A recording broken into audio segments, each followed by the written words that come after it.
Good morning students. Today we will study the first chapter of our physics syllabus of class 10 science, that is light, reflection and refraction. So this chapter is regarding one of the most important form of energy, that is light energy. Okay, now light, how can we define light? Light is a form of energy which help us to see things. So light is a form of energy which help us to see objects around us. So without light we cannot able to see this beautiful world. Okay, so in this chapter we will study about light and its interesting phenomena. So we deal about light, reflection, refraction and image formation takes place by mirrors and lenses. Okay, now the first of all we will deal about the properties of light.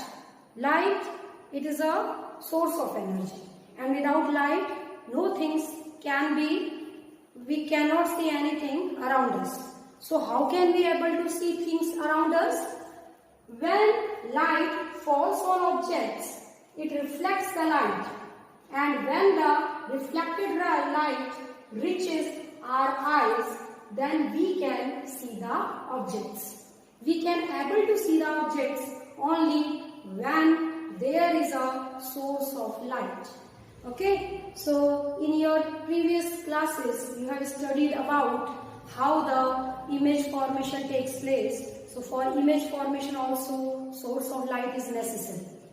If you are in a dark room, can you able to see the things in that room? No, you cannot, because there is no source of light in that room. So source of light is very necessary for the persistence of vision. Okay, now among the properties of light, light travels in a straight line. Light always follows a straight path. Okay, and light can pass through vacuum also. Light can pass through vacuum also. Vacuum is a place where there is no air. So light can pass through such place also, where there is no air. The common phenomena of light are formation of shadows, formation of images by mirrors and lenses, bending of light by a medium, twinkling of stars, formation of rainbow, etc.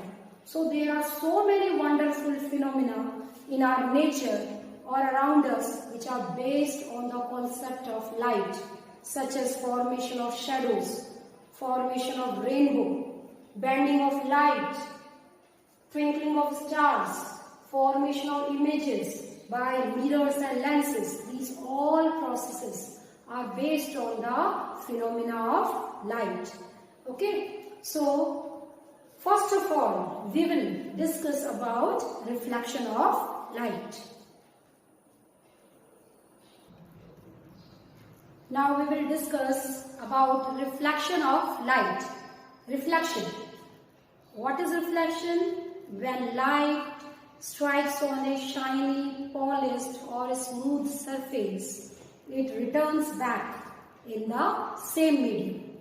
This phenomena of bouncing back of the light when it strikes on a shiny, polished surface and returning in the same medium is called reflection of light. So whenever light strikes on a shiny surface, it reflects back.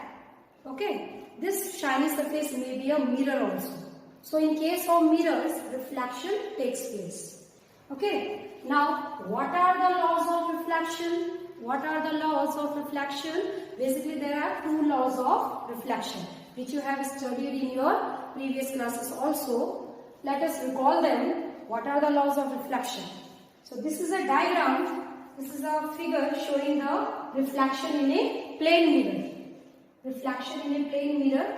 What this diagram depicts? This is a mirror showing the shiny surface mirror, and the eye is the incident light falls on this shiny surface. And R is the incident ray, reflected ray which reflected after striking to this surface, shiny surface. And N is the normal ray. Normal ray, it is the imaginary ray which is drawn perpendicular to this shiny surface or mirror. So now angle I is the angle of incidence. Angle I is called the angle of incidence. What is angle of incidence? The angle which is present between the incident ray and the normal to the mirror is called angle of incidence. And angle R is the angle of reflection. Angle of reflection, the angle which is present between the reflected ray and the normal at the point of incidence to the mirror is called angle of reflection. Okay, so this is all about this figure. Now, laws of reflection. First law of reflection, the angle of incidence is always equal to the angle of reflection. The angle of incidence, angle I, and the angle of reflection, that is angle R, are always equal. If angle I is 45 degree, then angle R is also 45 degree. So whatever the value of angle I, the angle R is also of that value. So angle I is always equal to angle R. Second law, the incident ray, the normal to the mirror at the point of incidence and the reflected ray all lie in the same plane. So second law, the incident ray, the reflected ray and the normal at the point of incidence all lie in the same plane. These three rays always lie in the same plane. This is the second law of reflection. Okay, so these are the laws of reflection. Now after this, we will discuss about mirrors. Okay. Now reflection can be observed in case of mirrors. Now what is a mirror? Mirror is a highly polished surface which is smooth enough to reflect a good fraction of light incident on it. So such thing is known as a mirror. Okay, which is having smooth and polished surface. A mirror has a smooth polished surface through which reflection can take place. Now mirrors are of two types, plane mirror and spherical mirror. Plane mirror. A plane mirror is one having flat reflective surface. Okay, a plane mirror is a mirror with a flat reflective surface. Plane mirror वो होता है जिसका reflective surface flat होता है. So the mirror which we used at our home is an example of plane mirror. Okay, in which we see our image at home, in which we see our image such. This is an example of a plane mirror. Okay, in which we can see our image. Okay, now what are the characteristics of the image formed by a plane mirror? What are the characteristics of the image formed by a plane mirror? So the various characteristics of the image formed by a plane mirror are: the image is erect. The plane mirror form an erect image. Erect means a straight image. Okay. We can say it is not upside down, but it is a straight image, that is known as erect image. Now next, the image is same size as the object. The size of the image is same as the size of the object. The size of the image is equal to the size of the object. Next property, the image is formed at the same distance from the mirror as the object is in front of it. The image is formed at the same distance from the mirror. The image formation takes place inside the mirror at the same distance as the object in front of the mirror. This is the third characteristic. The fourth characteristic is the image is virtual. Virtual image means the image which cannot be obtained on a screen. So a plane mirror always forms a virtual image. Now next property, fifth property is the image is laterally inverted. A plane mirror forms laterally inverted image. Lateral inversion means, it is a property of plane mirror in which the left appears right and right appears left in the mirror. Okay, so the sideways reversal of the image is known as lateral inversion. Okay, sometimes we write some letters and see in the plane mirror some letters appears to be reversed. So this property of the plane mirror is known as lateral inversion.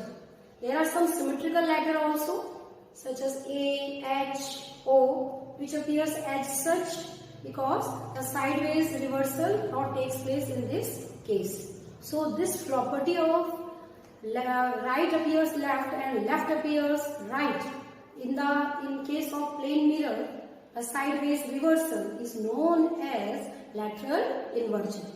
Okay, so these are the properties or the characteristics of the image formed by a plane mirror. Second type of mirror is a spherical mirror. A spherical mirror is one whose reflecting surface is a part of a hollow sphere of glass. Okay, a spherical mirror is a mirror which is having spherical reflecting surface. The reflective surface is spherical. So such type of mirror is known as spherical mirror. Spherical mirror are of two types: concave mirror and convex mirror. Okay, concave mirror, a spherical mirror whose reflecting surface is curved inwards, is called a concave mirror. A concave mirror, a concave spherical mirror is one whose reflecting surface is curved inwards. Okay, now second type of spherical mirror is convex mirror.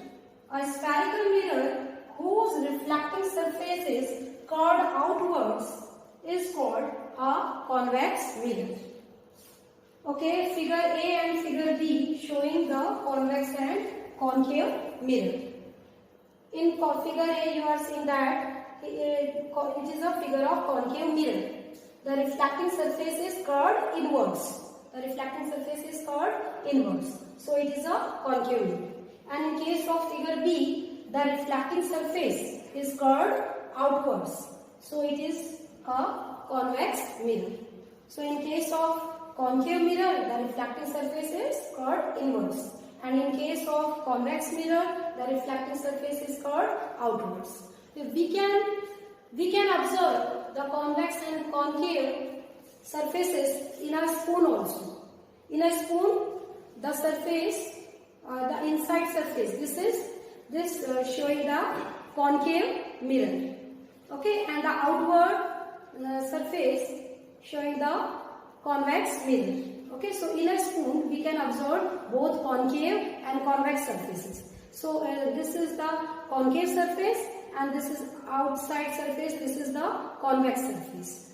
Okay, now after this we will study the various terms related to the spherical mirror, because we have to study about the image formation. So before we will study the various terms regarding the spherical mirrors.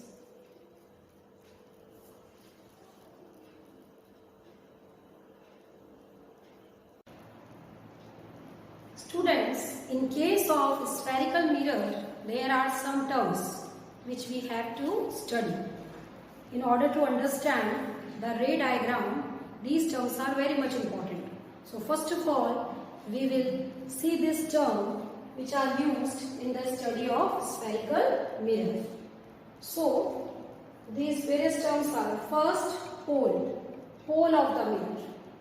The center of this reflecting surface of a spherical mirror is a point which is called the pole of the mirror. The reflecting surface of the mirror, the reflecting surface of the mirror has a center point which is called the pole of the mirror. it is represented by the letter capital P.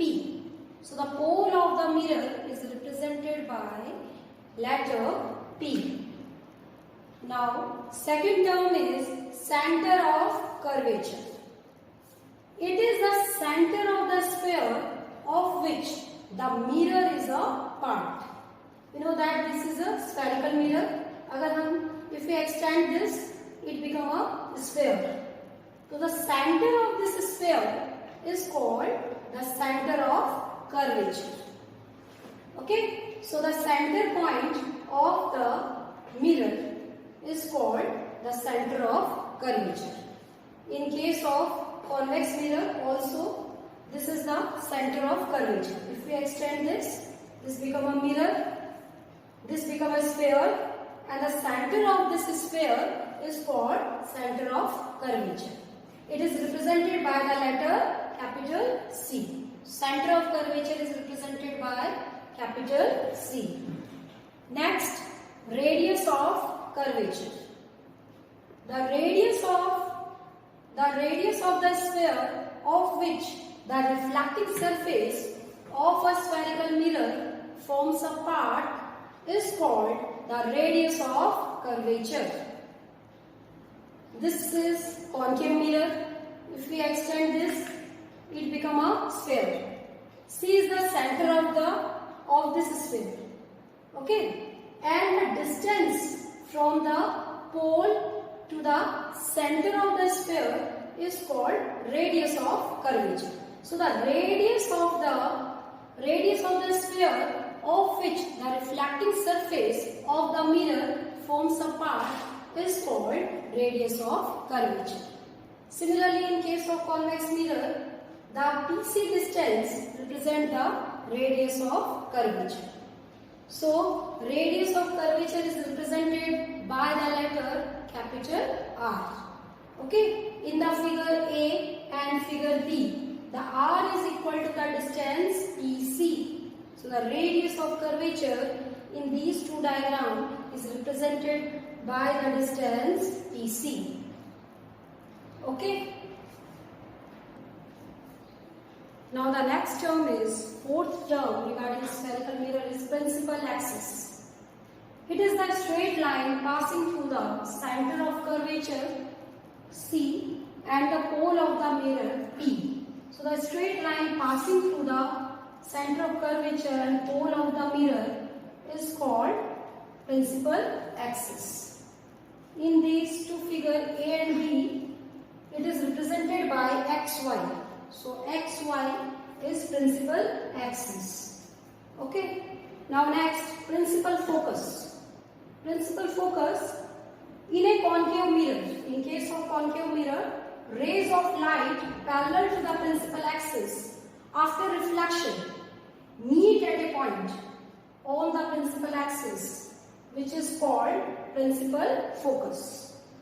Okay. So in case of concave mirror, the parallel rays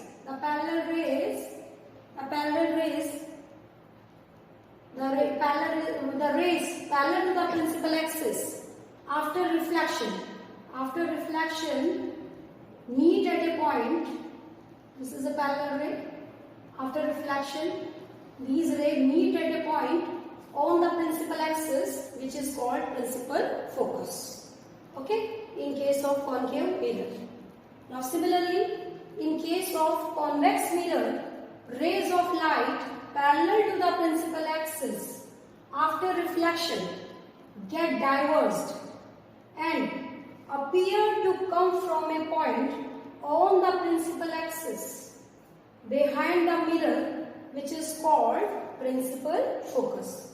In case of convex lens, the rays which are parallel to the principal axis, okay, after reflection,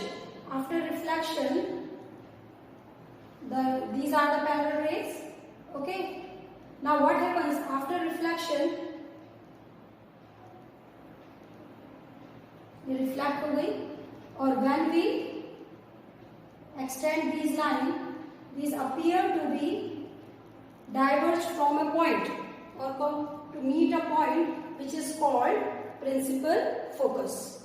So this is principal focus. Okay, where the parallel rays, the rays parallel to the principal axis after reflection meet or appears to be actually meet or appears to be diverged. That point on the principal axis is called principal focus. It is represented by capital F. It is represented by the letter capital F. Next term is focal length. Focal length, it is the distance between the pole and the principal focus of the mirror. The distance between the pole and principal focus of the mirror is called focal length. The distance between capital F and capital P, this is called focal length. This is called focal length. Okay. In a spherical mirror, the radius of curvature is twice the focal length. The radius of curvature is twice the focal length in case of spherical mirror. So capital R is equal to twice of small f. Small f is the focal length. The focal length is represented by small f. It is represented by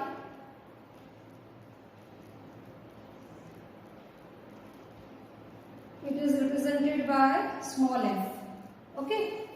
Now, so capital R and small f में क्या relation है? Capital R is equal to 2 twice of small f. Therefore, we can say small f is equal to half of capital R.